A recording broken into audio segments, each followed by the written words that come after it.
Hi guys, welcome to my video about the films that I'm most looking forward to in 2018. Now, this is going from worst to best, in my opinion.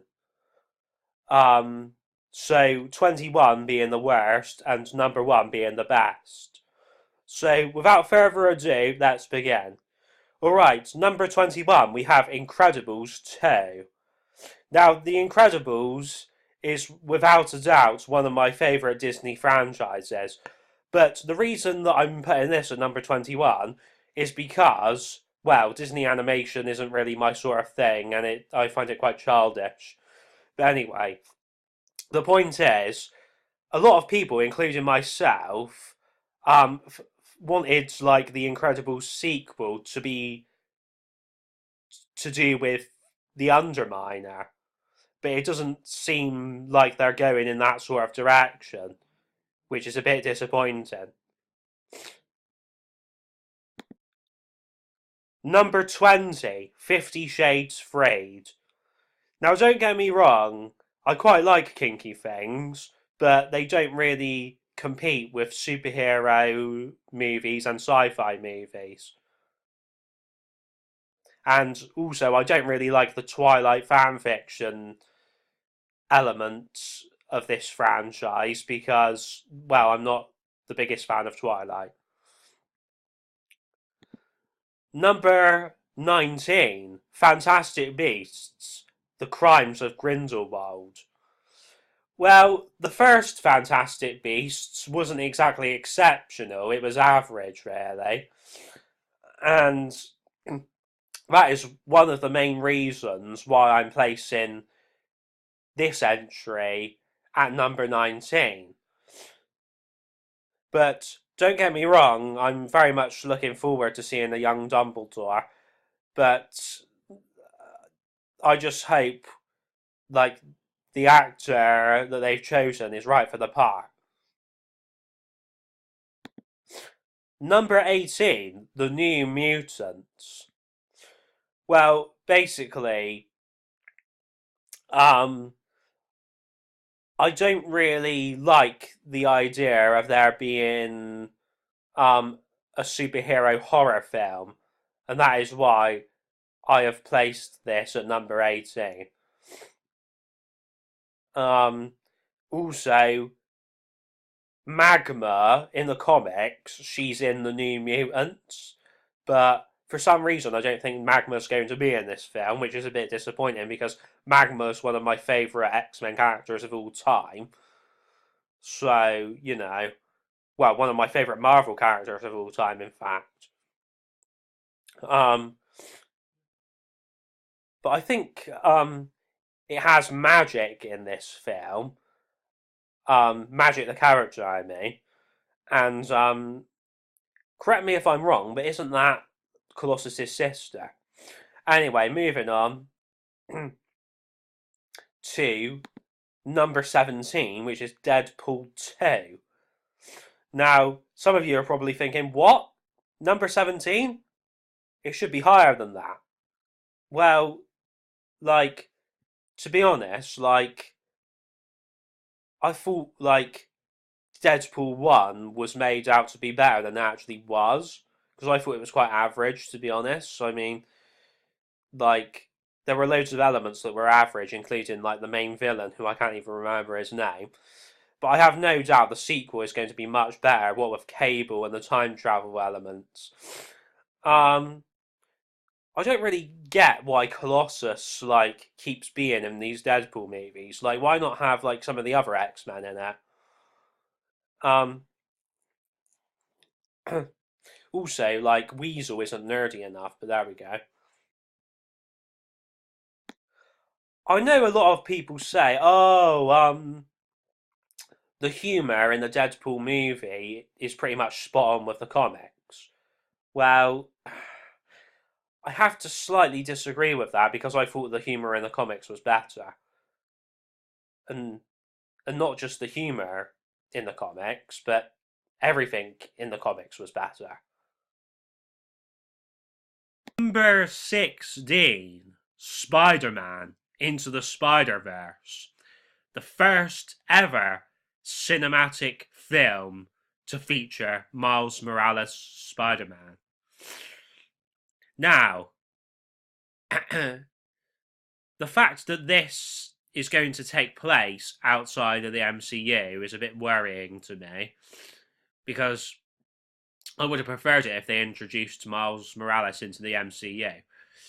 But, you know, we've got multiverses things coming up in the MCU, what with Stan Lee and the Watchers and everything. So you never know that this could eventually come into the MCU at some point or another. And also, like, the fact that this is animated is a bit off-putting, because I would have preferred a live-action Miles Morales film. But also, in the trailer, the animation looks a bit slow, and I'm sort of torn whether I actually like that style of animation. But we shall soon see what this film turns out like. Because you never know, in the final edit, they might speed up the animation. So, anyway, moving on to number 15, which is the Venom movie. Now, hopefully they get some Venom more spot on with the comics than they did in Spider-Man 3. But again, the reason I've placed this film so low is because I'm not really sure about having a super villain horror movie. Just like I wasn't sure about having a superhero horror movie. And also, we shall soon see whether Tom Hardy is the right person to play Eddie Brock. Anyway, number 14, Aquaman. Now, Jason Momoa and Amber Heard, they are brilliant at portraying Mera and Aquaman, because we saw that firsthand in Justice League. But don't get me wrong, like, Justice League wasn't exactly the best film ever, but let's just hope that Aquaman is better. Number 13, Black Panther. Now, basically, like, I feel this film is, like, long overdue. I mean, if this film came out when I was a kid, and I would have been more excited for it. But yeah, T'Challa is one of my favourite superheroes of all time. So, yeah, things look good for this movie. Number 12, Jurassic World Fallen Kingdom. Now, basically, the first Jurassic World was really good because it was like a family film. But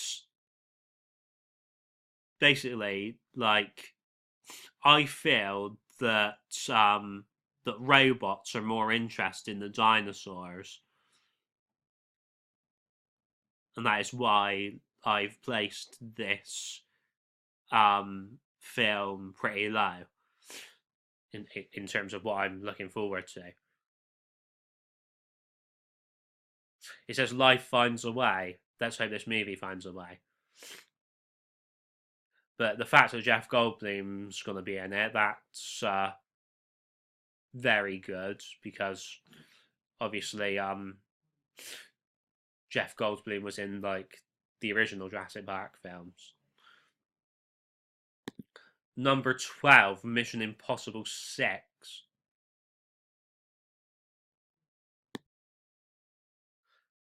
Whoa, sorry, I mean number 11, Mission Impossible 6. Sorry, I mucked up the order there for a second.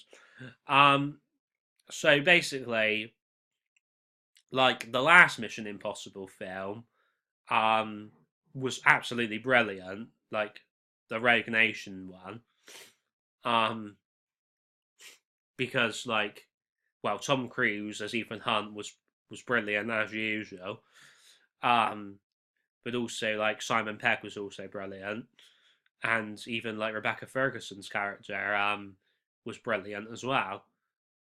And she's coming back in this sixth installment, and of course we're going to have Henry Cavill as the villain. Obviously Henry Cavill's a brilliant actor. He plays Superman in the DC extended universe, so all things are looking good for this movie. Although I'm not sure if Jeremy Renner is going to be in this film because, like, his schedule, like, might be too tied up with filming for the Marvel films because he plays Hawkeye in the MCU.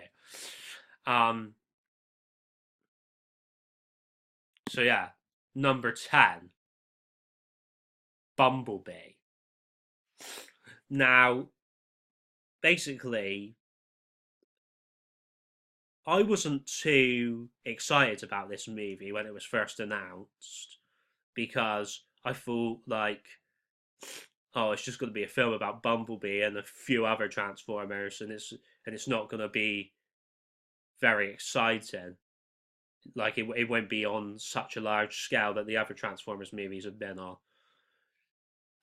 But now I'm sort of coming around to it more because like obviously you have like Bumblebee as a Volkswagen Beetle right here, and I think that's a callback to the 1980s cartoon, isn't it? Because I think, if I remember rightly, it was a Volkswagen Beetle in the 1980s cartoon.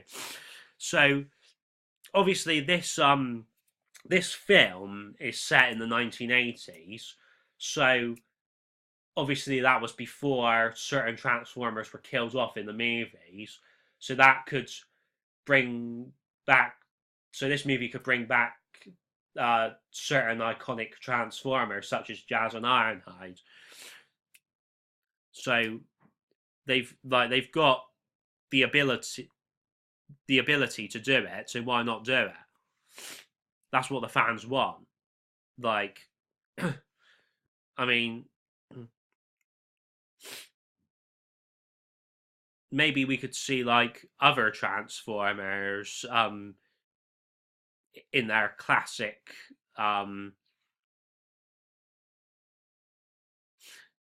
sort of vehicles. So yeah, and also we have Haley Steinfeld in the film, and obviously she's like really sexy. That's an advantage. Number 9, Ant-Man and the Wasp. Number 8, Cloverfield 3. Now, this has been pushed back again, and it's now coming out in April, which is a bit worrying. But the fact that 10 Cloverfield Lane was brilliant inspires me with hope. Anyway, number 7, Johnny English 3. Now, basically, the first Johnny English was brilliant. The second Johnny English, still brilliant, but not quite as good as the first.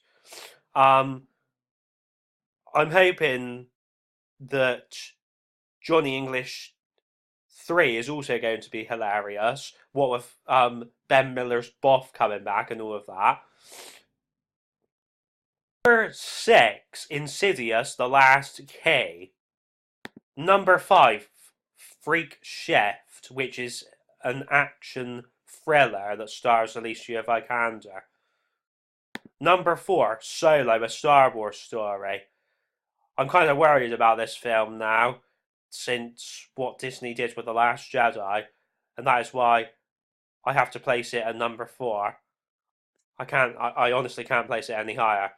Anyway, number 3, X-Men Dark Phoenix. Number 2, Avengers Infinity War, which is going to be probably the best movie of all time. Well, that's what most people say anyway. The ultimate superhero team up. But I have to place Tomb Raider at number 1 because Alicia Vikander is going to define the role of Lara Croft.